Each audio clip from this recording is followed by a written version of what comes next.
They said Filipinos don't speak real English. They said it like it was a fact. They said it without thinking. They said it without listening. They said it without caring who heard. They said it in comment sections, hidden behind profile pictures and usernames. They said it in classrooms, where young minds were still learning who they were. They said it on live television, smiling as if it was harmless fun. They said it in interviews, in podcasts, in reaction videos. They said it with a laugh. They said it with confidence. They said Filipino English was broken. They said it was copied. They said it was forced. They said it was wrong. They said it was not serious. They said it was not global. They said it was not smart enough. And for years those words stayed. They stayed in jokes people repeated without thinking. They stayed in stereotypes passed from one generation to the next. They stayed in headlines written for clicks. They stayed in minds, quiet but heavy. They stayed in the hearts of people who heard them too often. Until one day, a Harvard professor spoke, and everything changed. This story does not begin in Harvard. It does not begin in a lecture hall with polished floors and quiet seats. It begins far away, across oceans, across continents, across islands, across history. It begins in the Philippines, a country made of more than 7,000 islands, scattered like stars across the sea. A country shaped by storms that test strength, by colonization that left scars, by struggle that taught resilience, by survival that became identity. A country where language is never simple. In the Philippines, language lives everywhere. It lives in homes, in markets, in jeepneys, in classrooms, in prayers whispered before sleep. Filipinos grow up hearing many tongues. Tagalog in the streets, Cebuano in the south, Ilocano in the north, Waray, Hiligaynon, Kapampangan, Bicol, Tausug, and many more. Each language carrying history, each accent carrying place, each word carrying meaning. And then there is English. English is not foreign there. It is not rare. It is not distant. It is taught early. It is spoken daily. It is used in schools, in courts, in hospitals, in offices and newsrooms. Children read textbooks in English. Teachers explain lessons in English. Doctors give instructions in English. Lawyers argue in English. Journalists report in English. English lives side by side with Filipino languages, naturally, comfortably, honestly, but still, they said it wasn't real. Filipinos can speak English, but not real English. That sentence has been said many times, by tourists who stayed only a few days, by online commenters who never visited at all, by foreign vloggers chasing reactions, by some educators who never studied language deeply, by people who never stayed long enough to listen. They mocked the accent, they mocked the rhythm, they mocked the way words flowed differently. They mocked the mix of languages in one sentence. They mocked the confidence most of all. They called it funny, they called it cute. They called it wrong. They asked questions that were not really questions. Why do Filipinos sound like that? Why do they mix words? Why don't they sound American? Why don't they sound British? As if English had only two voices. As if language belonged to only a few. As if history did not shape how people speak. As if communication only mattered when it sounded familiar. In one viral clip, a foreign host laughed. The studio lights were bright. The microphones were clear. The cameras were rolling. He asked a Filipino guest to repeat a sentence.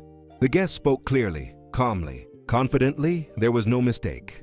No broken grammar, no confusion. The host smiled, then he laughed. The audience laughed too, not because the words were wrong, but because the accent was different. The moment passed quickly on screen, but online it stayed. Comments flooded in. They don't speak real English. They just memorize. They copy Americans. It's fake. It's forced. They're trying too hard. Millions saw it, thousands agreed, and many Filipinos watched quietly. Some felt angry, some felt tired, some felt embarrassed, some felt nothing at all. Because this was not new, it was familiar. For decades, Filipinos had to prove something, that they were good enough, smart enough, clear enough, global enough. Nurses working abroad had to pass English exams again and again, even after years of experience. Teachers teaching English overseas had to work twice as hard to be taken seriously. Call center workers were trained to neutralize their accent, not to improve clarity, but to erase difference. Erase the sound of home. Erase identity, erase self. Speak clearly, but not like yourself. Sound confident, but not Filipino. Because somewhere along the way, the world decided one sound mattered more than others. But language is not just sound. Language is memory. Language is history. Language is culture. Language is identity.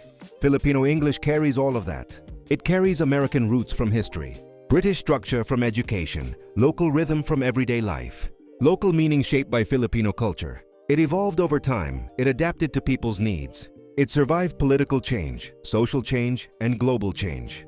Just like the people who speak it. It was not copied blindly. It was learned, used, shaped, and owned. Still, the world doubted. Still, jokes continued. Still, comments kept coming. Until one day, one lecture hall at Harvard University became quiet. Very quiet. The room was filled with students from different countries, different accents, different backgrounds, different stories. A professor walked to the front, gray hair, calm posture, sharp eyes that had seen decades of study. He was a linguist, a scholar, a man who had studied English for over 30 years. He had taught in the United States, in Europe, in Asia. He had studied accents, dialects, language change, language power. He had seen how language lifts people and how it is used to push people down. That day his topic was simple, world Englishes. He picked up a marker and wrote 2 words on the board. Real English? Then he turned to the class. What does this mean? He asked. Students shifted in their seats. One raised a hand. American English, she said. Another followed, British English. A third added, proper grammar. The professor nodded slowly. He listened. He waited, then he smiled and erased the question mark. There is no such thing as real English, he said. The room froze, pens stopped moving, laptops paused, eyes lifted. He continued, English is not owned by one country. Not by America, not by Britain, not by anyone. English belongs to those who use it. And today, more people speak English outside the United States and the United Kingdom than inside them. The idea settled slowly, uncomfortable, challenging, honest. Then he said something unexpected. Let's talk about Filipino English. Some students raised their heads higher. The professor clicked to the next slide. A map appeared, the Philippines highlighted. Filipino English, he said, is one of the most developed and standardized varieties of English in the world. Silence filled the room. He explained patiently, Filipino English has rules. It has structure. It has patterns. It has history. It is taught formally in schools. Used in government, used in law, used in science, used in media. It is not broken English. It is not learner English. It is not a mistake. It is a legitimate variety, just like American English, just like British English, just like Australian English, just like Indian English, just like Singaporean English. Then he played a video. A Filipino teacher explaining math. Clear, confident, precise. Another clip followed. A Filipino doctor giving medical instructions. Calm, accurate, professional at another clip. A Filipino journalist reporting the news. Fluent, structured, strong. The professor paused the video. Where is the mistake? He asked.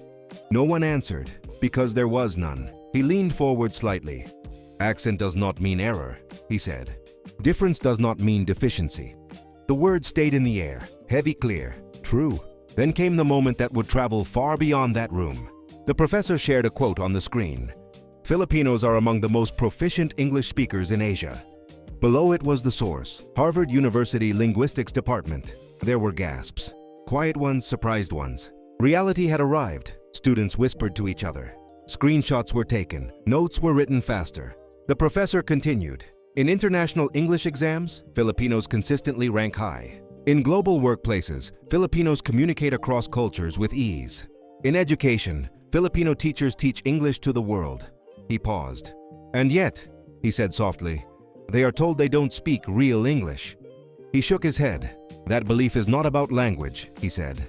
It is about power. The lecture ended. Students packed their bags. But something had changed. The conversation did not end there. Short clips were shared online. Quotes were posted. Screenshots spread. One clip went viral. Very viral. The clip showed the professor saying one line. Filipino English is not wrong. Your idea of English is incomplete. Millions watched. The comments exploded. I never knew this. So we were wrong? I feel ashamed.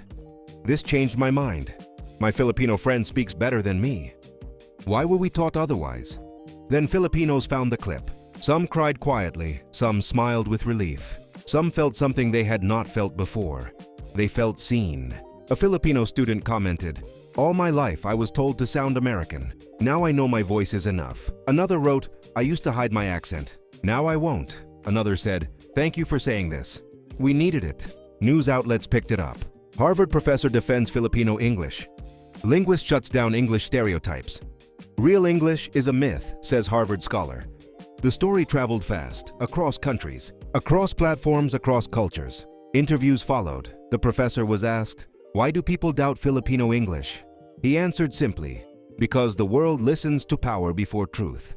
He explained further, English spread through colonization, through control, through influence. Some accents became powerful, others became invisible, but language does not work that way. Language grows where people use it, and Filipinos have used English for over 100 years.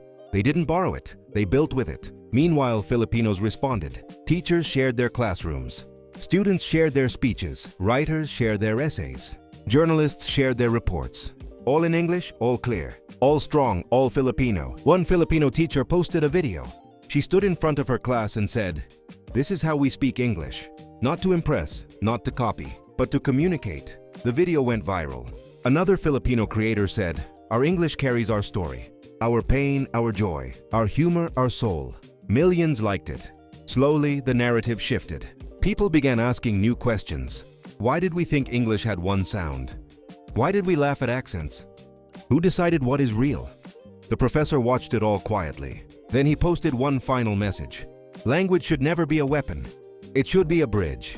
For many Filipinos, this moment mattered, not because they needed permission, but because the world finally listened. Today, the comment sections look different. Not perfect, but different. When someone says, "Filipinos don't speak real English," others reply, "There is no such thing. Educate yourself." Harvard says otherwise. Accent is not ignorance. And somewhere in the Philippines, a child stands in class. He reads aloud in English. With a Filipino accent, this time, he does not feel small. He does not feel wrong. He feels proud. Because his voice is real, his English is real, and the world is finally learning to listen.